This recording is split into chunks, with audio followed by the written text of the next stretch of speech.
Who did that? Anyway. Okay.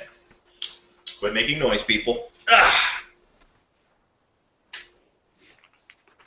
All right. Welcome to High Class Geek News, special Christmas edition that we did not even bother to name after Christmas. Every Sunday, we don't report the news, we just tell you what we think about it. I am your regular host, friendly neighborhood geekazoid, Evan Ransom. With me today is the usual angry monkey that is John Little. Wearing his best, smoking his best Santa pipe while wearing his best Santa stash. The Santa beard is going to the Odin son himself, Jason. Beer's good. And, of course, everybody's favorite elves, Pixie and Jay. Wow, really? Okay. That's one way. You know, when I say your names like that, it really sounds like you're a sandwich. Really? Yeah, Pixie and Jay. Jay and Pixie sandwich. Mommy, can I have a Pixie and Jay with the crust cut off? I'm not sure whose mommy you're asking, so I'm a little worried there, John. Anyway, tonight's episode, Koreanator 2, Judgment Call. Now, It's a beginning to look a lot like Sony stock. Yeah. Now, I think this is the third week in a row we talked about the Sony hack, and okay, we're gonna have some real talk about it for probably the first 10 to 15 minutes. I'm just gonna point out that when we get to the movie section, that's like where almost all of our movie news is coming from. So bless you hackers regardless.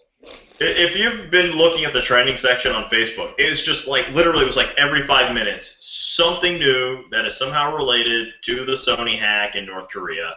For right now, we'll just sort of do the story continues sort of thing.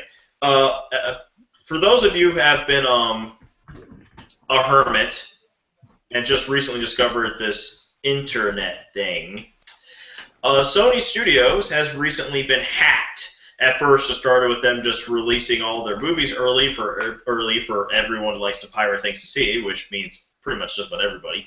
Then it moved on to the actual emails of the CEOs, business people, all that other fun stuff. For a while, nobody knew who was doing it, but we were all pretty sure it was North Korea. I think it's the NSA who basically says that we've done our investigation, and yeah, it's North Korea. Meanwhile, North Korea says, no, it ain't. Dun dun dun! Believes North Korea is... I don't think anyone believes North Korea. I'm not even sure if North Korea believes North Korea when they say they're North Korea. They lie, but they lie and bullshit that much. That's when you go, how you expect me to hack? Okay, I have an Apple IIe from 1972. Okay, I don't have the processing power to hack the Sony network. So why you accuse North Korea? We good, we friends. You have such big penis. I'm assuming that John was using a Japanese accent for a Korean. Yeah, looks like it. No, you don't know. I'm just waiting for him to tell me why you're so stupid. You're so stupid. Supply. Anyway, yeah, this is why we don't have any Asian audience members, I'm sure. I'm working on it. Other things related to this with that we don't have in our little movie section, because God, do we have a lot in our movie section. President Obama says that they are going. He says he's personally saying we're getting to Obama. This is, as far as he's concerned, this is a form of a foreign invasion, basically. Not too far from the truth. Let's see. Sony has told all of the news stations to destroy all your records of the emails and stuff like that, because news stations are going to do that because that's how they work. Yeah. And Evan says for the umpteenth time, North Korea, you are taking this dumbass comedy way too seriously. It's turning into a catchphrase. I was going to say, I love how there was a comment from one of the foreign ministers in China basically stating that, you know, Americans can make fun of their own diplomats, but when they make fun of others, you have to realize that some people will not like that. No, really? Yeah. I did not know that. I thought if you make jokes about people, they'll just accept you as one of their own. I didn't realize that comedy had a risk of offending someone. I know. That was the gaff that I made back That's the in thing. Watergate. And everything. So no one in the U.S. gives a fuck about what North Korea says, except for Sony. That's who the fucking problem is here. Sony and the pussy-ass, retarded theater companies that don't have the chutzpah necessary to fucking show a film. We're not there yet. We'll get there later. That's a movie. I do have to point something out here. I am ashamed that because of North Korea, I had to agree with something Mitt Romney said.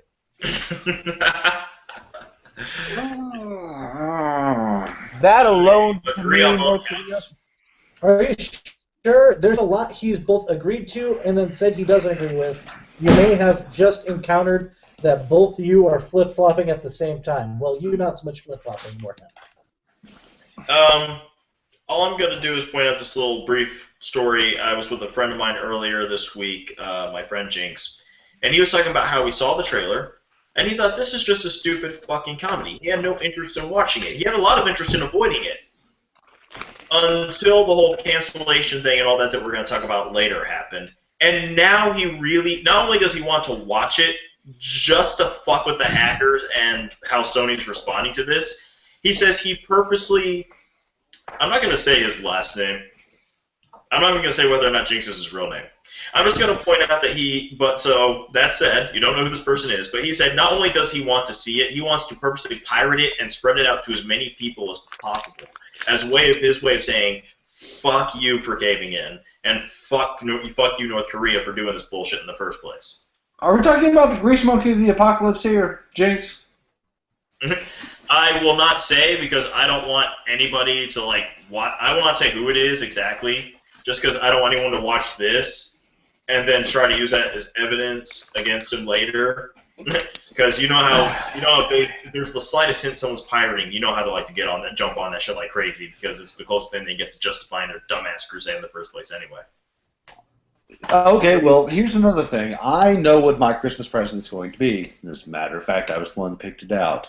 And it is a shiny, limited edition Sony PS4. And I was really excited to get this thing and unwrap it and hook it up. But with this entire Sony hacking debacle, I'm not sure if I'm going to be able to plug it in just yet. Simply in the fact that if the company Sony is going to fold on releasing content that they have paid $44 million for, I think it is, was to say that they will not start restricting video game content that may have to deal with North Korea and future installments of video games if it might be offensive.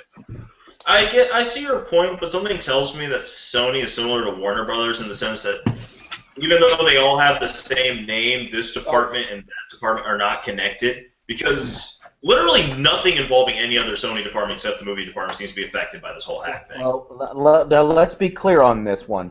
They did not pull it because it was offensive. They pulled it because they were getting threats of terrorist attacks. And granted, that's really un-American to sit there and go, you're going to blow up a movie theater for a comedy? Let's not show it. You know, again, in light of recent events that have occurred, they're erring on the side of caution, but it is stupid and it is caving.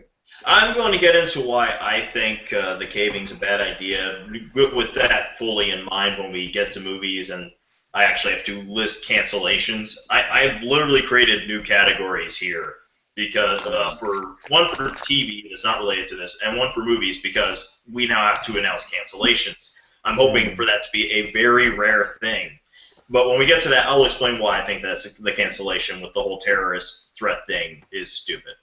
Until then, let's go ahead and move on to the film releases for the week. Big Eyes, which this is the first Tim Burton movie in years I really genuinely want to see. And it's got Christoph Waltz. And I have a crush on Amy Adams. Why did that woman have to get married before I had a chance to meet her? Anyway, The Gambler, starring Mark Wahlberg. I heard it's not very good. Unbroken, and The Water Diviner are all coming out in theaters this week. Home Video, The Good Lie, and Pride. I actually do want to see Pride. I don't remember what. Hey, you know what? I remember putting that down. Couldn't remember what it was. Now I do, and I'm like, yeah, I want to see that movie. Moving on to film news, we'll start with the light stuff. We got a first look at the new Iron Man armor for Avengers: Age of Ultron.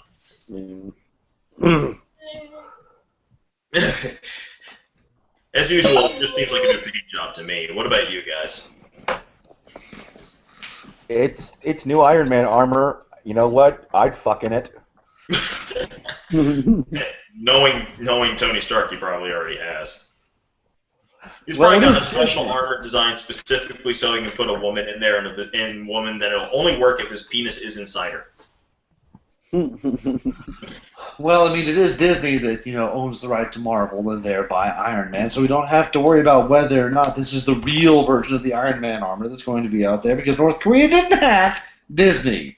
So I think that this is true. Yeah.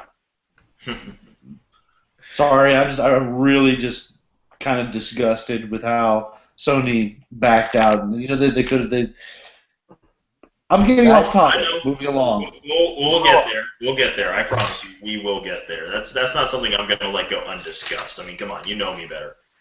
It's me. I argue with people too much to let a thing like that go undiscussed. All right, moving on to casting news. Just when you thought they had casted everybody for Suicide Squad, turns out they casted one more character who's very important.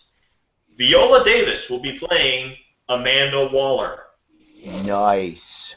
Really? I am good with this. Oh my.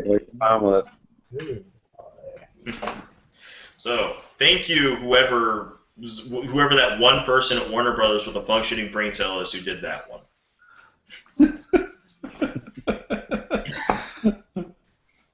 Just real quick, since we talked about how Warner Brothers and DC have been fucking up a lot lately, in case anybody's wondering why the television shows that Warner Brothers is doing seem so much superior to the movies, which are inferior in a completely different way to the DC New 52 and DC also being owned by Warner Brothers, I just want to tell this little story real quick. This is what I learned from listening to an episode of Batman on Batman with Kevin Smith where he was interviewing Paul Dini, who we all know is writing pretty much all of our favorite episodes of Batman the Animated Series, Superman the Animated Series, and probably quite a few of our favorite episodes of the Justice League cartoons. Because the man is just plain awesome. It turns out he was talking about how sometime in the late 90s, when they were talking about doing a Superman movie but didn't really get it off the ground, he actually just randomly, while he was doing his regular day job for Warner Brothers Animation, got a call, and it was like some big, huge Warner Brothers movie exec talking about, hey, I'm sitting at a table now, I'm here, we got this other producer and executive producer here, we got this whole writing team, I got like storyboard artists, so like this whole pre-production team here. Give us a story we can make a Superman movie out of. Paul Dini, his spider sense tingling, very wisely asked how much he was going to get paid for this. The studio exec was genuinely shocked that he asked. And when Paul Dini explained how odd it is that he seemed shocked that he wondered how much he's getting paid, the studio exec actually got mad at him, saying that they had no intention of paying him anything, they shouldn't have to pay him anything, and that honestly he should count as lucky stars that their department even bothered to call him in the first place. And John, I know especially, understands why this is bullshit, because they're basically saying, let us make a movie out of your property for free. Hey, you know that really good idea you've got? Yeah, I'm going to borrow it, make a multi-billion-dollar movie, and I'll give you a pat on the back. Good job. Pretty much. Like, literally the phone call in the first place was payment. To which he, once again, very wisely said, I think you better talk to my agent, and hung up, and never accepted another call from that department again. And this pretty much explains pretty much almost every fuck-up Warner Brothers has ever done involving the DC properties. It's like these, unlike Marvel, where, yes, there's like a department that covers the movies, department that covers television, department that covers comic books. but they all talk to each other, exchange information, work out ways they can help each other with like marketing and shit like that. Warner Brothers is just a whole bunch of departments operating in their own little vacuums and never shall the twain meet. Yep. So that's Sounds an awful lot like another company that I will not name. Rabbit, you're familiar with this company. Yes, Hal. Yeah. They just like to just ram it on in there and then say thanks for the effort. You're so good at it, just do it. We're not going to give you a pay raise because you're good enough at it. Yeah, what do you need a pay raise for? You've got a job. I'm afraid I can't do that for you, paid. John. Now that I got all of us who are the righteous creative types all riled up, now we're going to start talking about the AMC Theater thing. Yeah. Well, hold on. Okay. Let that simmer for a little bit longer, because it actually turns out we do have other news not quite connected to that. One is AMC Theaters has agreed to try a subscription service. They're going to test it out in Denver. Basically put, for $35 a month, you can watch a movie every day or any day in that month. $45 if you want an IMAX, Real 3D, or something called AMC ETX. They're going to test it out to see if that's going to increase attendance and basically provide enough of a profit to justify this kind of a thing. So we'll see how that goes. I don't think it's a bad idea, but to me it's like up in the air whether or not this will actually work. Honestly, no. I mean, I can already tell you right now because, I mean, let's take a look at that price. $35. Yeah. You know, if it was like, you know, if you just went dead even 20, you'd probably be okay, but 35, it's hard to justify that because it's like a gym membership to a, you know, let's face facts. There aren't enough movies out right now or coming out on a regular basis that would justify that kind of attendance to a movie theater. Well, hold on, because your average movie theater price for a regular movie is $10. For a 3D movie is about $15, and if it's an IMAX, especially an IMAX 3D movie, that's $20. So basically, put, if you watch just on the $35 one alone 4 movies in a month, you're already basically coming out ahead. Yeah, but by the same token, I mean, that kind of price, I mean, again, it works out. I actually want to watch 4 movies a month. It's not even that. It's just simply going, your average person, who's, you know, that's the demographic you need to look at, not the cinephiles like the rest of us. Average person goes to 1, maybe 2 movies a month. So whereas this is a great thing for the cinephiles, it's not something you're going to see making headway because, again, people don't go to the movies that much. And a lot of that is price. But a lot of it is also, you know, fuck it, there's not much good shit coming out. Pixie has confirmed that her and Jay are having too many issues, so I think they won't be able to join us for the rest of this. We're going to miss our elves. Oh. Here's what I have to say about the couples do and just have sex. We got this. All right, Rab, what you got? Oh, no. All right, so with the $35. Oh, go ahead, Rabbit. So with the $35 price point, they might be able to sweeten the deal if they say, "Here's my idea, and if fucking AMC takes it, I want like $2,000. Just send me a check. Give a free small popcorn and pop every time to these people that have your $35 a month deal. Popcorn costs you maybe 10 cents. The drinks cost you maybe 25. That's why you sell them at fucking $5 to $8 or $12 a pop. Give them a small, and if you can have that every single time you come in for your $35 a month, that'll make it worth it to the average person. I actually like this. Yeah, throw some. Yeah, you'd have to go medium, not small. No, go small. Small. I like the idea of like keep your margins good. Like a small drink or a small popcorn for free and a greatly reduced price for the rest.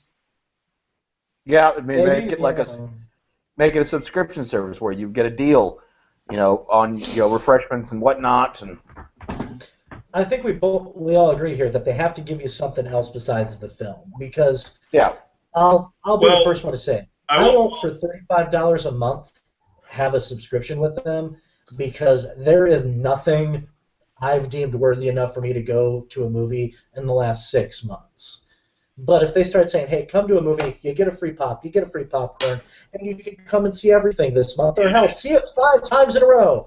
You didn't think Guardians of the Galaxy was worth it? Oh, yeah, that did come out in the last 6 months. Yes, that was worth it. Or Snowpiercer? I haven't seen that one. I don't think I'm going to see it in the theater. It's on Netflix already. It is? No, it watch is on Netflix. Fucking worth it. It is worth any price you pay for it. I've already seen a bit about it because of every scene of painting. If you haven't checked out that YouTube show, it's awesome. Speaking of movies who probably would be willing to spend some money to see, or in this case, see it crash possibly, Tim Burton has confirmed that there will be a Beetlejuice sequel, and that both Johnny Depp and not Johnny Depp, but Michael Keaton and Winona Ryder are game. Hey, I'm down for it because I don't have any expectations of a Beetlejuice sequel.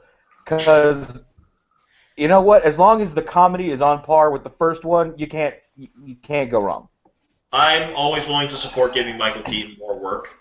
And not to mention, look at Michael Keaton now. He doesn't need as much makeup. Cuts your production costs. Yeah. I still want to see Michael Keaton in that Birdman outfit. I need to see that one as well. Speaking of other things that I might actually want to see, it looks like, and this is one of the things we got from the Sony hack, it looks like they went ahead and greenlit Robert Rodriguez's desire to make a live-action adaptation of Fire and Ice. No. That wasn't a good movie to begin with. Why are we making a live action of it? Well, one, let's be honest, when it comes to Robert Rodriguez, whether you think he has good taste or bad taste, there's no denying he has shallow taste. I mean, come on. If we're going to remake a movie from the 70s, let's remake Wizards. That was good. A family picture. Or you know what? Let's just bite the bullet and let's make a live-action version of Fritz the fucking cat. No. Well, but we have to keep George Carlin's soundtrack down there. He has to do the vocals. I know he's dead, but we can just remaster the ones he's done. How about Hong Kong Phooey? Number one super guy. Number one super guy. Oh, only if you can get Jackie Chan to do the mocap. Yes. I'm okay with this. I am fine with this. And I'm actually happy with this. In fact, what it should be is you should have another CG character played by Andy Serkis, because now I just realized I really want to see a CG character mocapped by Jackie Chan fighting another CG character mocapped by Andy Serkis. Well, you realize that we have to have John Goodman as the captain. You realize every movie should have to have John Goodman, right? There should be a special edition of Casablanca where John Goodman is just sitting at Rick's somewhere. Yeah, you know what? I don't want to see Debbie Does Dallas starring John Goodman. No. Oh no. Yeah, I do. No. I want it to be in one random scene where he's just looking at them fucking creepily. He has to be eating something while he's doing it. It would be Just John got a bowl of pudding. Goodman. Just eating a bowl of gravy or something. And I want it to be like in tone, just like that scene from Donnie Darko where they're walking in the woods, and the guy talks about how he wants to kiss his girlfriend. The girl's like, "No, I can't do it because it needs to be a perfect moment." And then she goes, "Plus, there's a weird fat guy over there staring at us." And all of a sudden, the camera just goes to this fat guy who was looking at him, puts out a cigarette, stumps it, walks away. Just sitting there breathing heavily. Kids, I'm John Goodman. Just don't mind me. CG John Goodman's character from The Big Lebowski into Debbie Does Dallas being the creepy guy watching. No, if we're going to CG any John Goodman character in Debbie Does Dallas, it has to be his character from Oh Brother, Where Art Thou? Cyclops. Actually, it might be better if you use his character from Death Sentence because of those huge bottleneck freaking glasses he wore in that movie. I'm down with him from his character with the Big Lebowski. He's gonna be like, yeah, you want to roll on Shomer Shabbos? Yeah, you like Shomer Shabbos. Also, another thing that got leaked from Sony, apparently they're, I don't know how they're connected. I need to look at the business end. I guess they're the ones who saved the rights for MGM or something, but they want Idris Elba to be the next James Bond. I'm okay with this. I'm good with this. I'm very, very good with this. Are you kidding me? We get Idris Elba? I mean, he's already blowing it out of the water as Heimdall as it is, and he's British! Oh, I agree with the casting. I just don't understand why everybody's talking about who should be the next James Bond when it's been public for years now that Daniel Craig signed on to do 5 movies, and the next one coming up is only the 4th. Yep. But you know they make these plans well in advance. Not usually that far in advance. Well, Usually they don't start looking until they're at least about to release the last movie for the respective James Bond.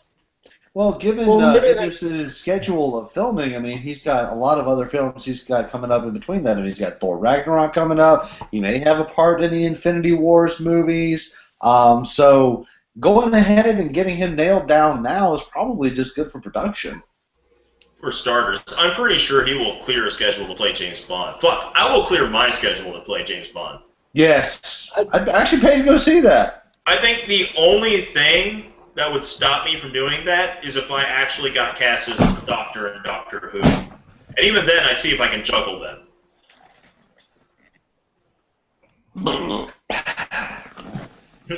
Also, if I ever get to play James Bond, I'm going to ask if John Little can play a villain in at least one movie, because I just want to see that. He's going to play Odd Job. No, come on now. No, I want him to be the big brain villain. Maybe even see if I can get Jason to play the henchman with the weird gimmick. Oh, I could look like a tool that has an overly developed vocabulary. Okay. I see you've met my right-hand man, hand job. All right, people. Let's get angry.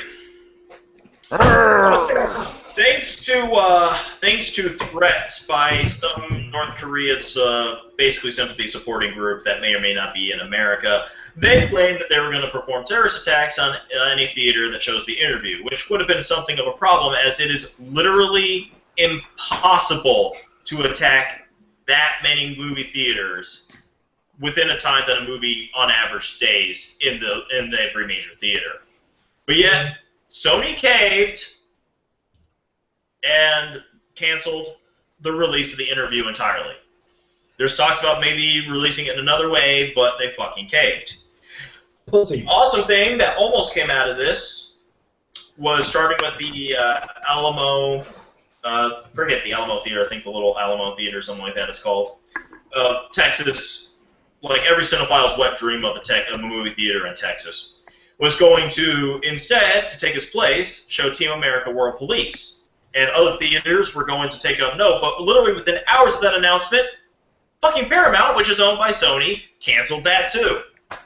And on top of that, they were thinking about doing a North Korea-related thriller starring Steve Carell and being directed by Gore Verbinski, and they put the kibosh on that. Fucking cowardly bitches. I really want to point something out here. For the longest time, in time memoriam that I can recall, and I'm one of the older fuckers on here, North Korea has always been a fucking joke. I'm sorry. Why are we taking them seriously over a movie? They launched a rocket that was nuclear capable over Japan, saying that we're going to get it to Hawaii, and we didn't take that seriously. But all of a sudden, a group of hackers threatens terrorists, and they're North Korean hackers. What are they going to do? They're going to do what everyone on the internet does, bitch about the movie. I mean, no. What is their terrorist attack going to be? Are they going to fill the fucking theater with stink gas from a fart bomb or something? And don't forget, as I mentioned earlier, President Obama says he is going to support, or not support, basically help out Sony with this, because this is, in a way, a form of invasion, and it's bullshit. The president is going to back you up, and yet still you cancel because of a fear of a terrorist attack that, as I just pointed out, is not even possible. And again, it's North Korea. I mean, I could understand this if it was coming from, like, ISIS or something. You know, if it's coming from the Middle East, that's a credible threat. We've been attacked by them before. Go ahead, North Korea, bomb something here. We have been dying to come there for years to finish what we started, and you're just going to give us an opportunity? Bullshit! Why did we cave to this? I'm sorry. It makes no sense. Well, also let's add the fact that we've had, I think, 2 major tragedies involving a movie theater lately. At least one when The Dark Knight Rises came out. That's a popular one. We've had that kind of thing before. We know what to do when there's a potential threat. You know, you know what? I really wish they would do something, and I wish they'd do it in a theater in a predominantly black neighborhood. Because they'd be fucking dead. There'd be no attack. I mean, literally, some little, Asian man would stand up and say, "This is for North Korea," and have his ass handed to him by about 30 black guys already pissed they paid $10 to see this movie. It's not North Korea. It's not. It's not North Korea? It's not North Korea. What have we been doing? What have we been doing since the North-South Korean divide? It's been a proxy war. Us using South Korea as a buffer zone between China's buffer state, North Korea. That's pretty much the only reason North Korea has any balls to do anything against us is because, China is backing them up. But North Korea does not have the technological... ridiculous. North Korea does not have the technological infrastructure to pull this up. However, China due to decades of stealing our software, thank you, China. China definitely does have the infrastructure to pull off a hack attack like this. They, attempt to hack us every single day, and the way that they maintain plausible deniability is they facilitate the attack, slap North Korea's label on it, and then go, "Oh no, we don't know anything about this. No. Oh, we're sorry. Oh, did that happen to you? Yeah, we're sorry." To interject on that same point, it's not the fact that China did it of their own volition. North Korea hired a Chinese firm to do it. That's probably how it went down. They're the only North Korea themselves, if their infrastructure can't handle pulling down the data they did. However, China can. China has gigantic motherfucking transoceanic cables hitting it, and it can pull that shit down no problem. Well, by supporting North Korea, China is, whether they like it or not, embedded with them, and therefore have to support them for no matter what stupid grudge or anything they have against anybody. Otherwise, it looks bad on them if they don't, because if you're not going to help this little ally, any big ally you're going to get is going to want to get behind you. And I like to think that somewhere out there's somebody in pretty fairly major position in international relations in the Chinese government who is really just looking at this. They're supporting North Korea. They're helping them out, but literally not even in the back of their heads to sit and really, we're doing this over a fucking movie. The movie's just a smokescreen. What they've glossed over in the media, but they've mentioned is the fact that they got lots of other sensitive data, people's emails, social security numbers. That can be very valuable information in the hands of a country with the infrastructure to support a cyber black market. China is one of them. So, I mean, we're going to, make you think it's all about a movie. It's not about a movie. I mean, they got so much personal information and data about everybody that works at Sony that they're going to try and use that as an end around with which to further other cyber data to hack more sensitive systems. Cascade effect. And it needs to get us to a point where we're a little lighter for the rest of the stuff, because let's be honest, we prefer to be funny over serious. I'm just going to point out that, at my job, unfortunately, they do have a tendency to sell those bullshit gossip rags. And on the cover of the Inquirer is the thing saying, they actually have their own, Sony hacked main story, where it's like, all the stars are worried, all their secrets will be out. I love these things, because it shows that people who make these magazines don't know how the internet works. and they're trying to sell it to an audience that does. Well, I think they're pretty much. Tommy Lee Jones said that it was the most, what do you call it? Some of the best investigative reporting on the planet, and it truly is. Jake's I mean, Men in Black documentary. I was going to say, let's face facts here. Anybody who actually picks up the Inquirer doesn't know how the internet works, because if they knew how the internet works, they wouldn't pick up the Inquirer. Well, I mean, one, they don't seem to realize that there's no reason Sony would have a star's personal emails. Clearly, the most personal thing about the stars that's already got released, that one woman claiming that Angelina Jolie, who is like an untalented brat, which I love because, one, she has an Oscar, two, she's one of the most powerful women in Hollywood, and three, her husband is one of the most powerful men in Hollywood. Mediocrity, getting the gold star. I want to point something out. Just because she has an Oscar doesn't mean she's talented. Nope. And doesn't mean she's not a spoiled brat. We don't know. We've never had to work with her. I'm not disagreeing with those statements. I'm just saying, from a marketing standpoint, how does it look? Because once again, we're hardcore film geeks, so of course we know how worthless an Oscar is. The average person does not. An Oscar just means you might be able to negotiate a couple extra zeros on a paycheck immediately following winning said Oscar. And even then, you only have maybe a couple of months to do that.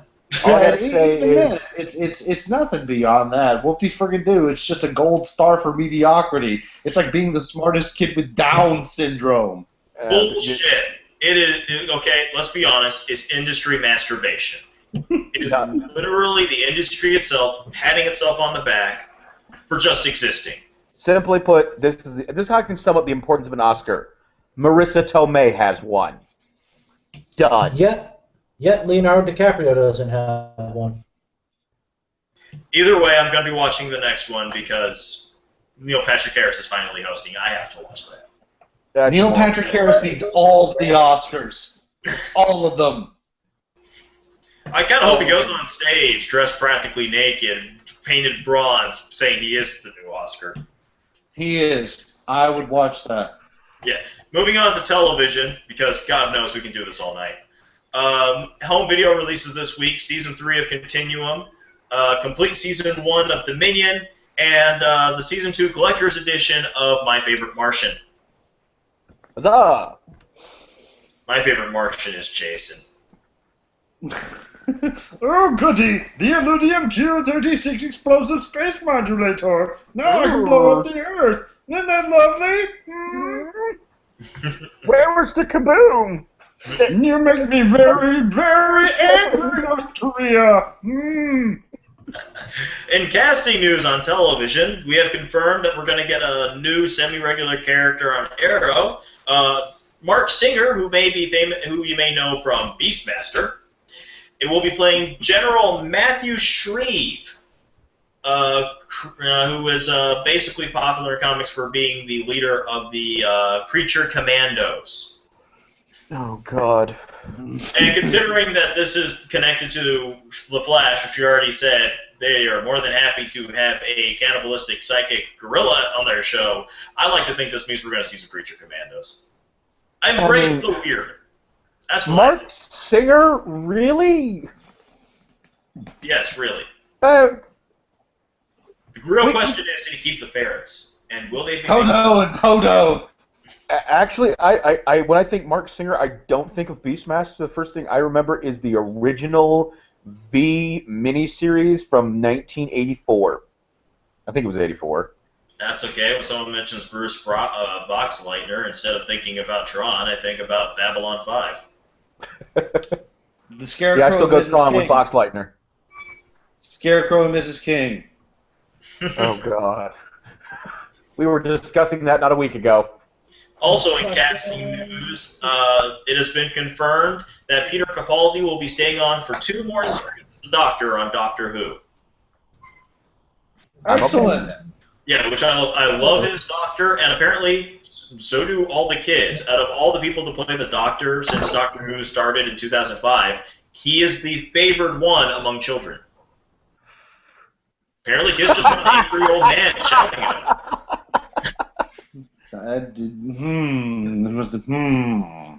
It turns out kids just want a doctor who won't hug them. Kids want a doctor who'll tell them to fuck off. Shut up! Shut up! Shut up! Shut up!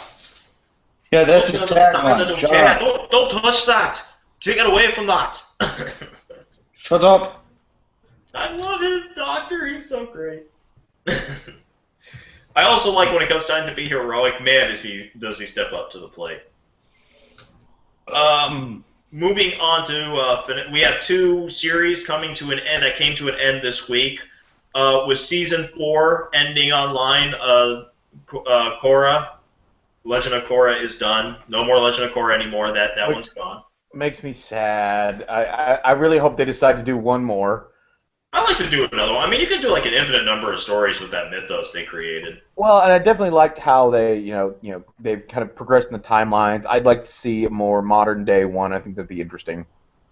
I like to see it when they get to the point where they pass our, whatever would be like the Avatar for our time and goes past into the future. I want to see Avatar 2040.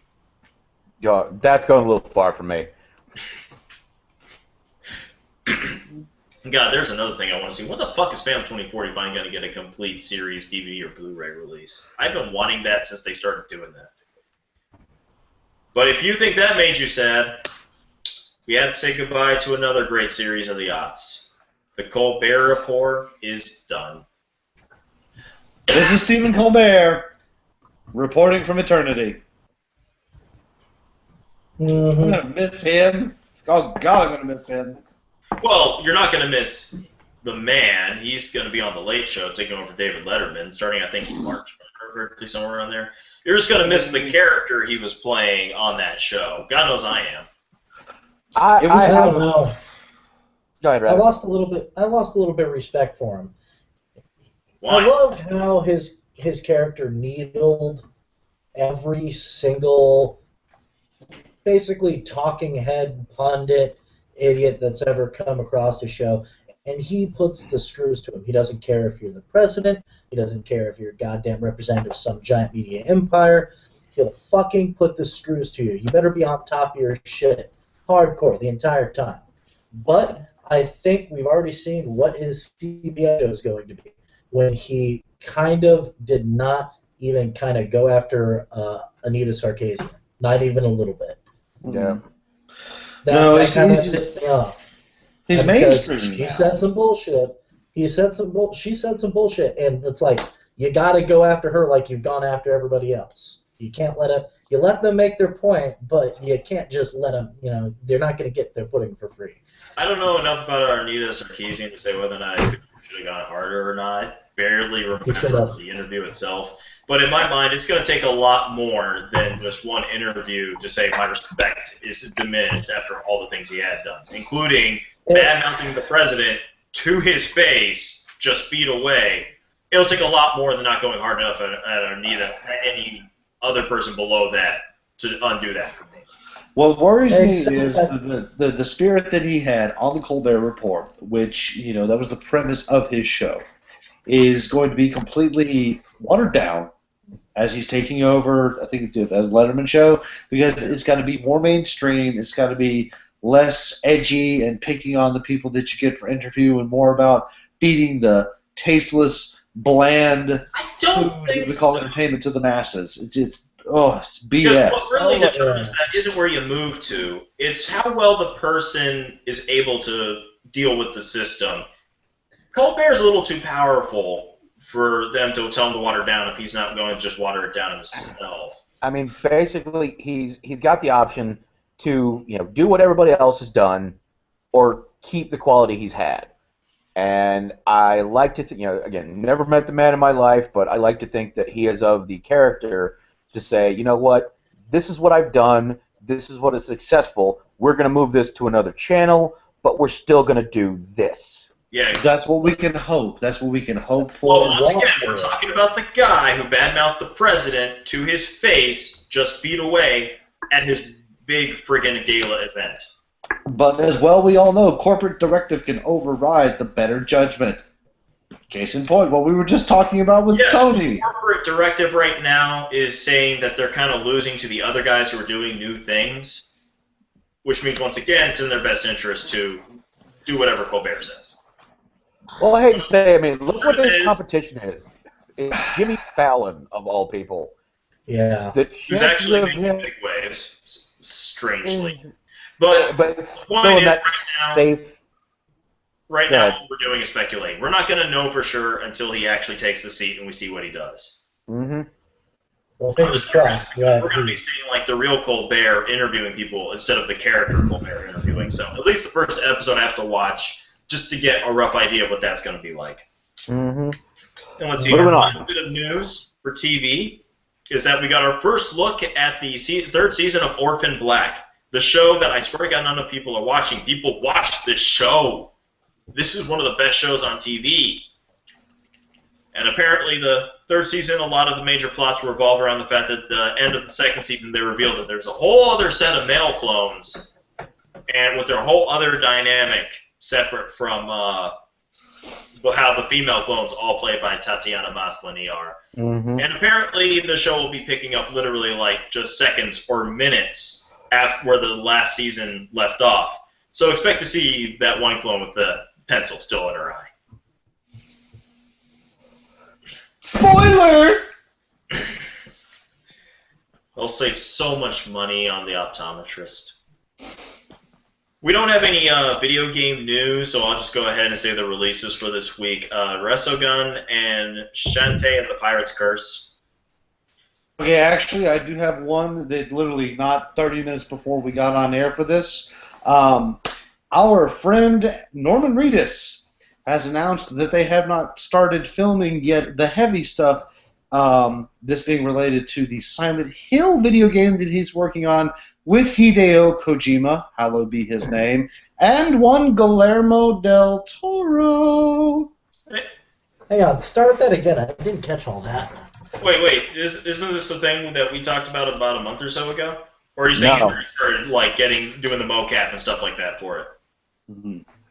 Norman Reedus, Silent Hill video game. Director Hideo Kojima. And Guillermo del Toro. Yeah, we broke the news about that happening about a month or two ago. I'm just wondering if has there been progress on that?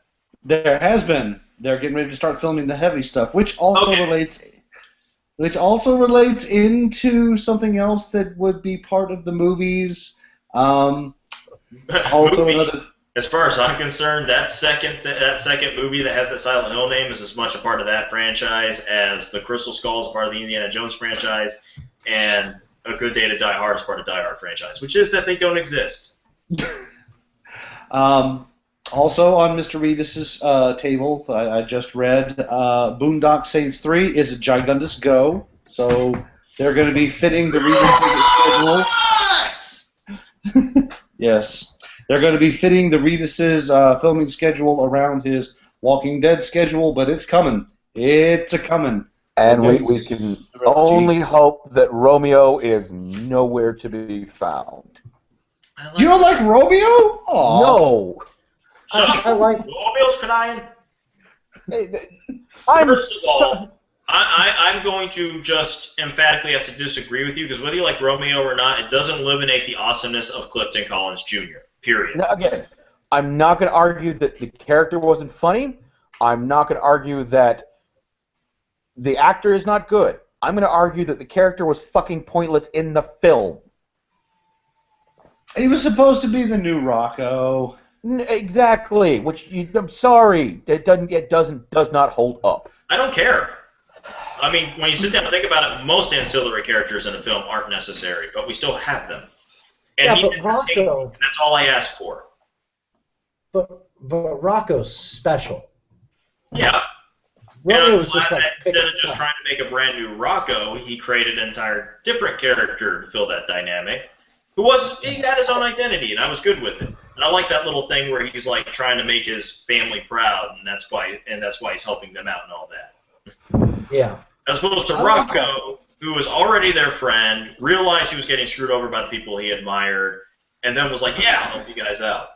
Also, it helps that, unlike Rocco, this guy wasn't.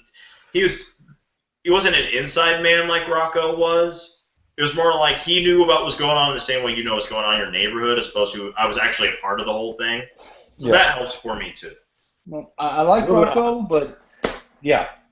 Moving on, but yeah. Moving on. Comic book BBS suggestions this week. Superman number 37. I believe this is the one that'll be capping off Jeff Johns and John Romita Jr.'s very first storyline, where they say there'll be major changes for the book as a consequence of said storyline. This one has been really good so far. Honestly, this would be a good plot for a Superman movie. I don't think they'll ever use it, but it would be awesome if they did. Robin Rises, Alpha number 1, which heralds the return of Damian Wayne Al Ghul, my favorite Robin. I'm glad he's coming back. For anybody who's wondering why he's my favorite Robin, I'm just going to point out that there was a scene where his mother, Talia al Ghul, told him that if he chooses to stay with Batman instead of coming back to the League of Assassins, that he will be forever an enemy of the League of Assassins. To which Damian al Ghul, making me proud, said, "Then I hope to be a worthy one, Mother." Piss off, Mum. New Avengers number 28, because in 5 months everything ends. And new series S.H.I.E.L.D. number 1, being written by Mark Waid. This is the first ongoing series in Marvel Comics continuity with Agent Coulson. Since it's Mark Waid, I know it'll be entertaining and funny. Yep. We have a little bit of comic book news. We only have one thing, but it's a big one. I don't care who you are. I don't care if you're a comic book geek or not. You know about Archie. It's like Superman. He's in some way, shape, or form, he's a part of your life. Even if it was just that you saw one of the comics in the grocery store. Because God knows it's one of the few you can still find in the grocery store, the stupid Archie Digest. Archie is getting a relaunch. And the Archie Comics Company, they're not doing this low. They're not giving you people you never heard of that just really like Archie. No. Living legend Mark Waid is writing. Man who gave us Kingdom Come, one of the best runs on Captain America ever, my all-time favorite Fantastic Four run. The reason we know and love Wally West. He is the writer, with art by Fiona Staples, who will be doing the first 3 issues, who is on the rise right now, thanks to one of my personal favorite series, Saga. And did anybody other than me look at some of the sample artwork that was on the article? Oh, yeah. I want that picture of Josie and the Pussycats. Mm-hmm. You're not going to tell us where you're going to put it, but you want it. On my wall, obviously. I just love Fiona Staples' art. I don't get enough of it. It's like, do a Google image search, look that shit up. She is amazing. And she does all her own colors, too, which is very impressive. That's very rare nowadays. Yeah. Moving on. Let's see. Now it's time for the part where we do obituaries. Hold on. I put a black hat over there. Okay. Once again, this one hurts. Norman Bridwell, creator of Clifford the Big Red Dog, has passed away at the age of 86. I promised myself I wouldn't cry. Right in the fucking childhood. No kidding. God does not want us to have nice things. It's almost as if everybody I love, before the year is over, they're all just going to somehow randomly find themselves all in the same location. And then the nuclear bomb's going to go off there. And my childhood would just be completely wiped out because 2014 and my childhood apparently just do not get along. Well, I tell you what, Evan, we'll bring them all to Cup of Joe because that's holy ground and nothing can touch them there. Except North Korea. Jason, we don't bring them to the cup. That is holy ground, which means if they're all together at once, that means not only will we lose them all, but we'll lose the cup at the same time. The nuclear bomb cannot touch the cup. It is protected. By the awning? Look. Yes. I was there before the awning, motherfuckers. Dude, I'm just imagining a nuclear missile from North Korea making all the way over there and just bouncing off of the awning and landing on like some building in Raleigh we don't like. No, Yeah, what would happen is Gary. That's been made from Hammer Tech. it would hit the awning and get lodged, and Chase and I would be sitting there looking up at a nuclear bomb, going, "Well, fuck, Chase, I guess you were right."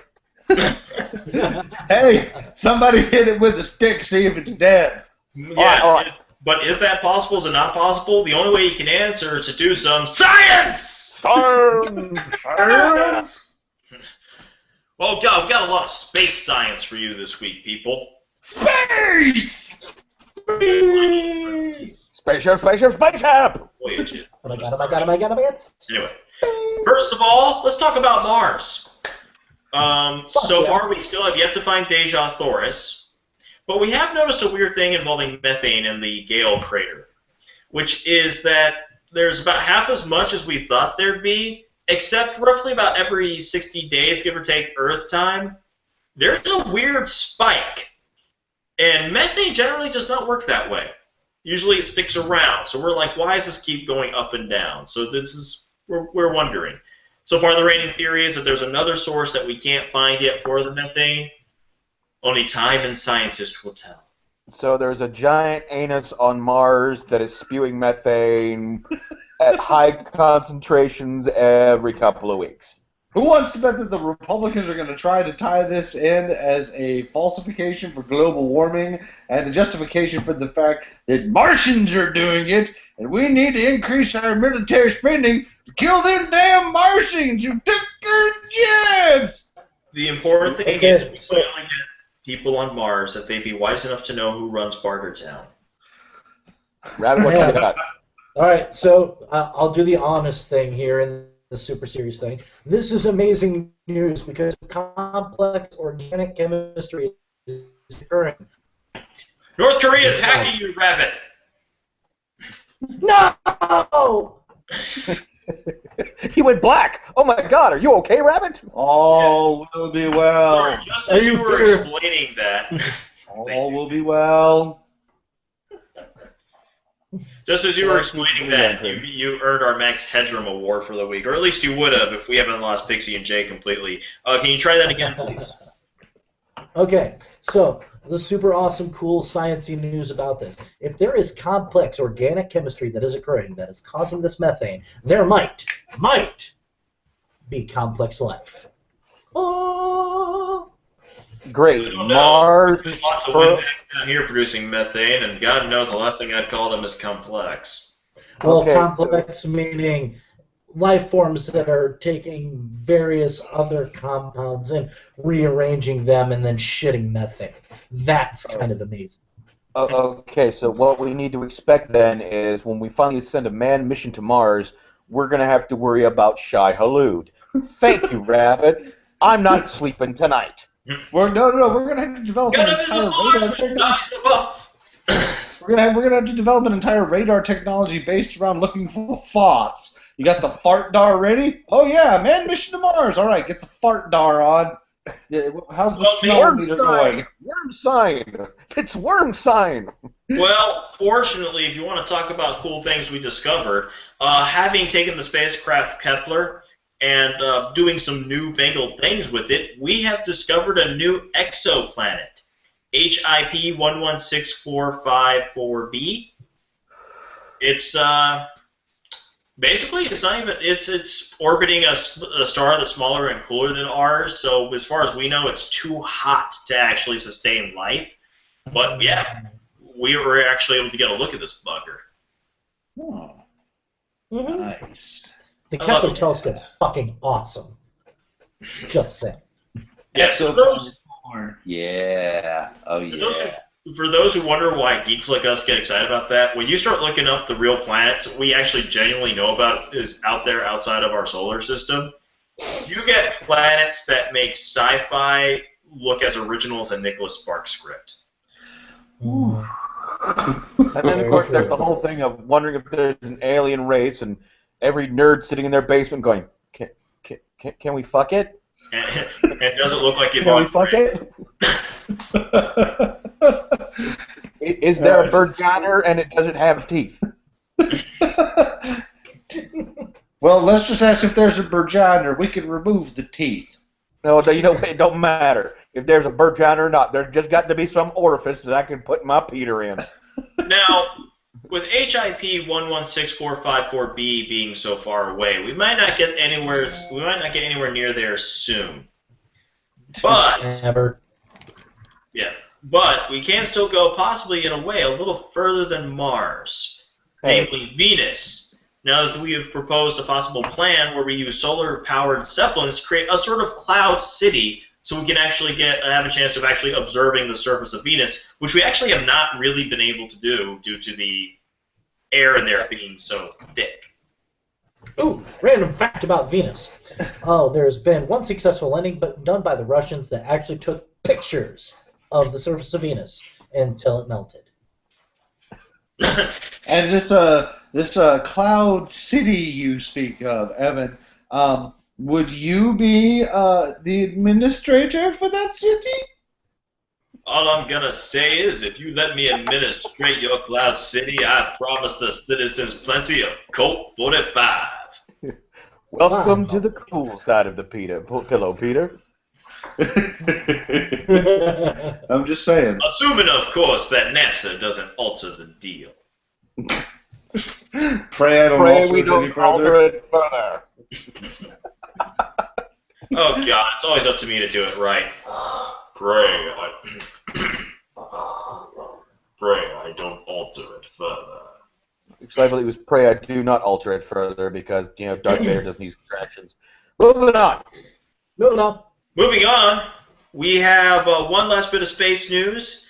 For those people who like to look into the skies, usually hoping to find a blue box that's bigger on the inside than it is on the outside, but looking for something to, tell with the fact that you generally don't find that, the comet Lovejoy will be visible in the air with using either telescope, binoculars, and possibly just with the naked eye, starting from late December all the way through most of January.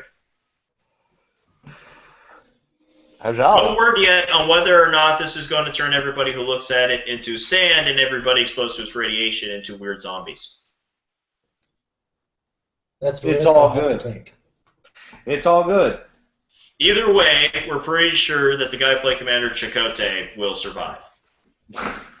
Yes. No, dude, it's all good. I got hope and will right here. Hey, you can have your hope and will. You know what? It's nothing. I've seen hokey religions come and go. Nothing like having a good blaster at your side. Just remember to shoot first. Well, I can't actually put my hands together because one feeds off the other, and I can blow my fingers apart and stuff and whatnot. But that's what I. Let's see. Getting a little closer to home now. Elon Musk. We're going to travel science now. Elon Musk proposed what he called a hyperloop, basically an above-ground tube system that will allow you citizens, I think in Japan, but free anywhere, to move at upwards of 800 miles per hour from place to place, greatly reducing the amount of time it takes to travel vast distances. Pretty much he said, though, it's like my company doesn't have the time to do it. Well, El Segundo, a California-based startup, says, we'll do it. We got time. Why not? Let's do this thing. Is Elon Musk the actual Tony Stark? Because I think he is. I'm just kind of looking at this and thinking, this is the tube system from Futurama. This is going to be fucking hilarious. Yeah. You need to hurry up and start preserving those Star Trek actors' heads now, Elon. Now. We are running out of time. We've lost one already. Don't worry, we'll re-clone him. He'll be fine. Maybe down the line they'll just take the newer cast, take off their heads, and just claim they're the originals.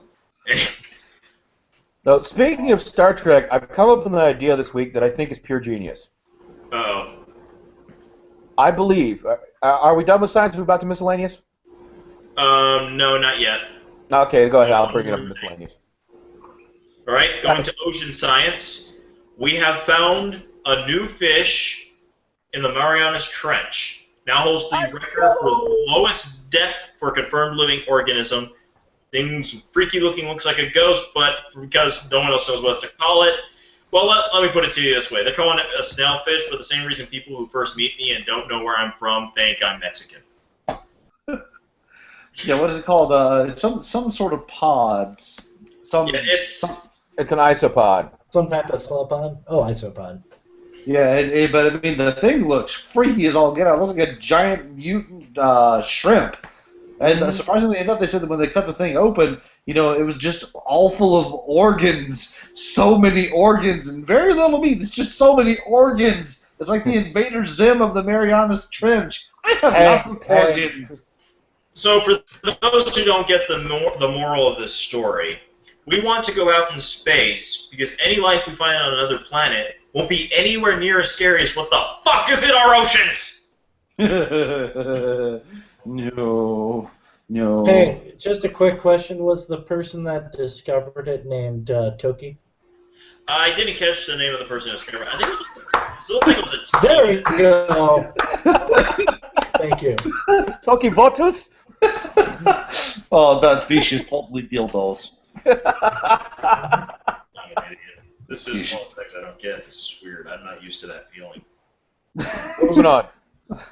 All right, now we're moving on to miscellaneous. John, you were saying about Star Trek. Okay, I've come up with a genius idea. Everyone may praise me. I believe Praise be to John. we should refilm every episode of every series. Okay. However, we inject the same amount of sex and violence that is present in Game of Thrones. Which So series you are want we the referring to HBO here? version of Star Trek. Yeah, pretty much.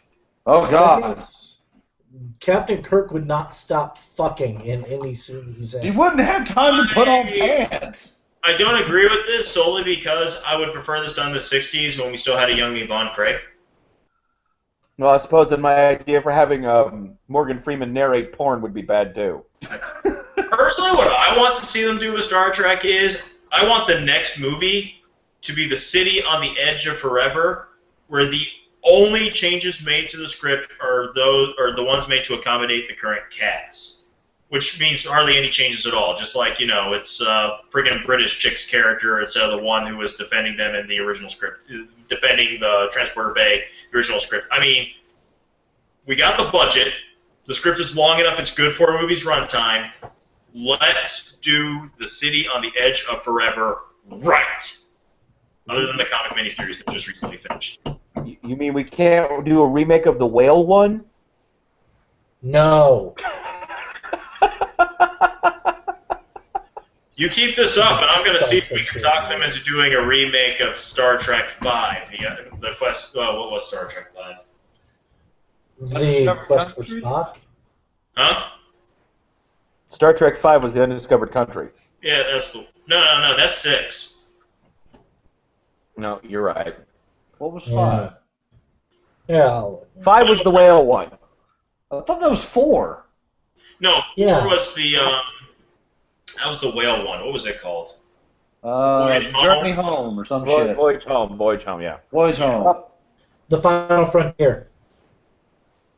5? Yep. Yeah, okay, Final Frontier, yeah. The one where William Shatner's ego just kind of almost collapsed in on itself and created an event horizon so none of us could escape the suck. It's amazing there was a 6th one. Anything Anyway, else? moving on to a wonderful, entertaining bit of news. I'm going to say 3 words and instantly everyone's going to start laughing. Cards Against Humanity. Yeah. They basically offered a $6 box of bullshit, and turns out people who bought them just out of curiosity, and they finally got their delivery, and they sold 30,000 boxes of literal bull excrement. The thing I love about this, we were actually discussing this last night while we were playing Cards Against Humanity, Rabbit Eye, and a few others, was the simple fact that they made it very clear when you were ordering it. There's no card, there's no surprise, there's no nothing. This is just pure excrement. It's a box of shit. Yep, pretty much. You know It's a box of shit. You know what the funny thing about this is? This is the 21st century version of the Stanley Marvel No Prize. Well, I mean, the whole reason they did it is because they interviewed one of the creators, and they basically said, we hate Black Friday, and we did this to mock Black Friday. I mean, last year they upped the price $5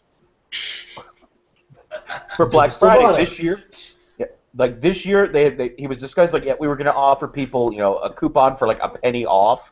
And he's like, no, because that's still a deal, and we won't give people a deal on this, so we started sending a bullshit. Because Black Friday's bullshit. They're actually excited to get their box of shit. They're like, oh, did I get the special Golgothan one? No, you still just got a box of shit. When it comes to Black Friday, it's not the corporations or the sales that bother me. It's the fact that there are still people mobbing the stores when I'm like, it's the 21st century. I know, right? Get the deals? Don't camp out in front of your local Walmart. Just get up at 4 or 5 a.m. in the morning, go online for 5 minutes, do a few clicks, your deals are done. Go back to bed. I got all my Christmas presents that way. All of them from the couch with the internet. Yeah, and on top of that, the internet sales last longer. For fuck's sake, we have Cyber Monday when we're done with Black Friday. Yep. And our Black Fridays usually tend to start around about Thanksgiving. Yep. Yeah, since I've been doing Black Friday for a week in advance, and the fucking week after I'm looking at you, Monoprice. Fucking assholes.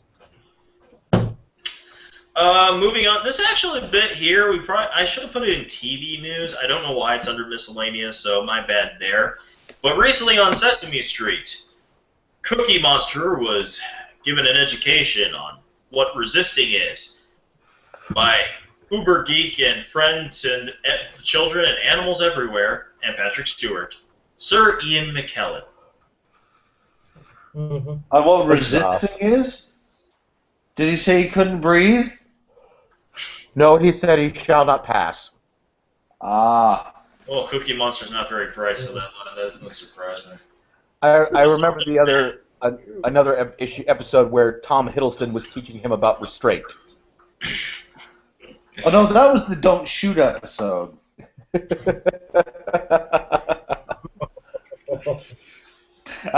Yeah. Now, we talk about Star Trek, so it's only natural we talk a bit about Star Wars here. We got 2 bits of Star Wars news, actually. The first one, director Jason Reitman, every year, he takes an actual movie script, gets a couple of his actor friends together, and they basically do a script readout live on stage with probably some other people. This year, it was The Empire Strikes Back with Breaking Bad's Aaron Paul and National Treasure J.K. Simmons. Mm-hmm. Yeah. What the stars had to say about that, apparently the performance was transcendent.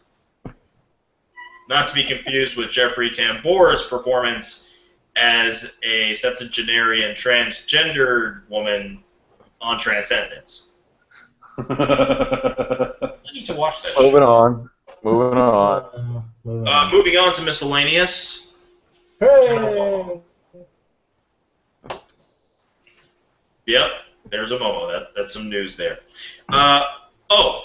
Also the other thing involving Star Wars. A man named Tom Betgeorge actually had a very impressive Christmas lights display involving Star Wars, things going on to music from the actual movie, as well as a full-on lightsaber battle.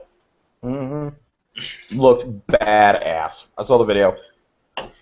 Christmas, you're doing it right. Or were you celebrating that Wookiee holiday? That's right.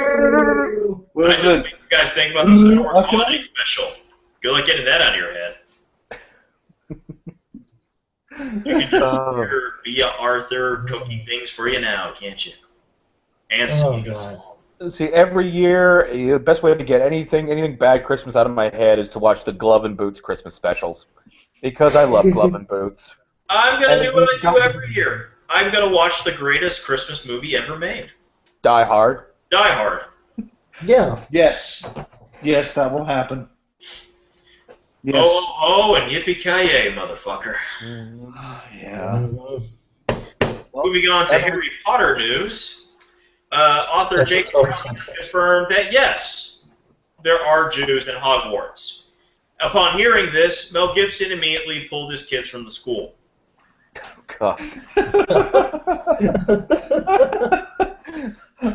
Well, I was going to say, of course there are Jews at the school. I mean, who do you think does all the banking at Gringotts? Not going there. Hey fellas, I'm gonna have to sign up. I'm gonna have to sign up early. My computer's getting futzy on me, so I gotta play with it. So Okay. I'll Well, go ahead and just a few minutes. We only got 2 items left. all right, go ahead. One, comedian and other national treasure, Mindy Kaling, has revealed her Reese Witherspoon. Yeah, I saw that. Kind of sexy. I would only bring that up because it's nice to know somebody decided to do a follow-up on Aretha Franklin's. But I'm Rim shot! And finally, brought to us by our elf, our last-minute storyline for the evening. In Chicago, starting early next year, you can go to a restaurant known as Level 257, a Pac-Man themed restaurant. Rabbit, we're going. No word yet on whether or not they'll be serving anything other than pills and fruit. Rabbit, we're going. Any luck, we're going. it will be haunted. Oh, right, God. Oh, yeah. They'll probably serve sausage shaped like a pretzel. I mean, it is Chicago, after all. All I know is I'm going to have a bow tie on top of my head and my lipstick on when I walk in, and maybe a beauty mark. You're a pretty girl. You are a pretty princess. Pretty. When is that opening? Sometime this year. Sometime this year. Next year, actually. Next year. Which Next year. Fuck. Starts in like 2 weeks, but still. My God, I realized today now I have only 1 month of being 32 left. Wow. Preaching to the choir. I turned 35 in a couple of weeks. Eventually, I might start looking a day over 20. Nope. Either that, or my enemies will finally track me down and chop off my head. This is why I hang out at the Cup of Joe a lot. You can't fight on holy ground. Yep. Inviolable. All right, fellas. Well, I gotta hop off. So let's do a sign up. That was John Little. He is signing off. This, of course, has been High Class Geek News. We're here every Sunday night at 9 o'clock where we, tell you what we think about the news as opposed to actually reporting the thing. We're glad to have you here. Go to highclassgeek.com if you don't feel like searching the internet for all our episodes. And seeing as the holidays are coming up and there's an impression I haven't done yet, I'm a very special somebody is going to wish you a good night. Before we do that, though, I want to thank Rabbit and Chasen for joining me. And to all you listeners at home, Merry, Merry Christmas! We are glad you could join us. You will get your present at the very next football game you go to. I promise you, it will sweep you off your feet. Shut up, babe. If you're naughty, the punishment will be more severe. All right, guys. See you next week. Next week, guys.